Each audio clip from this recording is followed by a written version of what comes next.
Phone করে ডেকে নিয়ে গুলি করে হত্যা করা হয়েছে।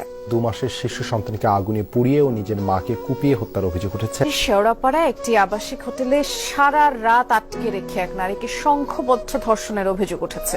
শ্রীনগরে এক্সপ্রেসওয়েতে শাহিদা আক্তার নামের এক তরুণীকে গুলি করে হত্যা। মধ্যরাতে কিশোরীকে সংঘবদ্ধ ধর্ষণের চাঞ্চল্যকর ঘটনায় দিনভর উত্তাল কক্সবাজারের চকরিয়া। কান্না আহাজারি থামছে না জারা হায়াত খানের পরিবারের।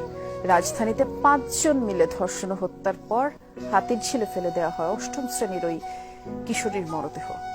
ঢাকা রাজশাহী রুটে ইউনিক রোড রয়েলসের একটি বাসে ডাকাতি এবং ধর্ষণের ঘটনায় পুরো দেশে তোলপাড় চলছে। ছিনতাইয়ের স্বর্গরাজ্য রাজধানীর মোহাম্মদপুর। বাসার সামনেই ভয়াবহ ছিনতাইয়ের শিকার হন এক দম্পতি। পাবনার ঈশ্বরদীতে প্রকাশ্যে এক যুবলীগ কর্মীকে গুলি এবং কুপিয়ে হত্যা করেছে দুর্বৃত্তরা। চট্টগ্রামের আয়োজনে এক ব্যবসায়ীকে প্রকাশ্যে গুলি করে হত্যা করেছে সন্ত্রাসীরা। মসজিদে ঢুকে নামাজরত মুসল্লিদের উপর হামলা চালানোর অভিযোগ উঠেছে। এ ঘটনায় মসজিদের সেক্রেটারি সহ 4 জন আহত হয়েছেন। দুপক্ষের সংঘর্ষে রণক্ষেত্র খুলনা প্রকৌশল বিশ্ববিদ্যালয় কুয়েট। আহত হয়েছেন অর্ধশতাধিক। খুলনা নগরীর তেঁতুলতলা এলাকায় খুলনা বিশ্ববিদ্যালয়ের শিক্ষার্থী অর্ণব কুমার সরকারকে প্রকাশ্যে গুলি করে হত্যা করেছে দুর্বৃত্তরা।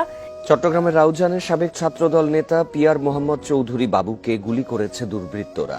হাত পা বেঁধে ও চোখে মুখে টেপ মরিয়ে নৃশংসভাবে হত্যা করা সেই ব্যক্তি। নরসিংদীতে দুর্বৃত্তদের গুলিতে নিহত হুমায়ুন কবির নামে এক ছাত্রদল কর্মী। মুন্সিগঞ্জের মহাসড়কে গুলিতে নিহত নারী অন্তঃসত্ত্বা ছিলেন।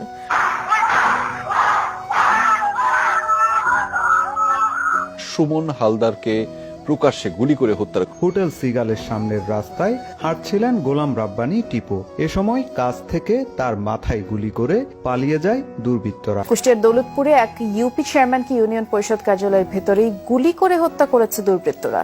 আধিপত্য বিস্তারকে কেন্দ্র করে শান্তা ইসলাম নামে এক নারীকে গুলি করে হত্যা করা হয়েছে। চট্টগ্রামে জোড়া খুনের শিকার 2 বন্ধুর পরিবারে চলছে শোকের মাতম। প্রকাশ্যে গুলি করে আফতাব উদ্দিন তাহসিন এক ছাত্রলীগ কর্মীকে হত্যা করেছে দুর্বৃত্ত। শুধু রাজধানী নয়, ছিনতাই, চাঁদাবাজি, মাদক কারবার বেড়েছে সারা দেশে। রাজধানীর গুলশানে 2 মানি এক্সচেঞ্জ ব্যবসায়ীকে কুপিয়ে বিপুল পরিমাণ অর্থ ছিনতাই করেছে দুর্বৃত্তরা। রংপুরে ক্ষুদ্র ও কুটির শিল্প মেলায় হাউজে খেলায় মফিজ পোলা নিয়ে 2 পক্ষের সংঘর্ষ হয়েছে। স্থানীয়তে ছিনতাইয়ের ঘটনা নতুন নয়, তবে এবার তোরাক থানা এলাকায় এসিড নিক্ষেপ করে ছিনতাইয়ের নতুন ধরন দেখা গেছে। এক মা ও তার 2 বছরের সন্তানকে এসিড মেরে ছিনতাইয়ের ঘটনা ঘটেছে। নারায়ণগঞ্জ বন্দরে দেওয়ানবাগ দরবার শরীফে ভাঙচুর অগ্নিসংযোগ করেছে দুর্বৃত্তরা। ঝিনাইদহের শৈলকুপায় 3 জনের গুলিবিদ্ধ মরদেহ উদ্ধার করা হয়েছে।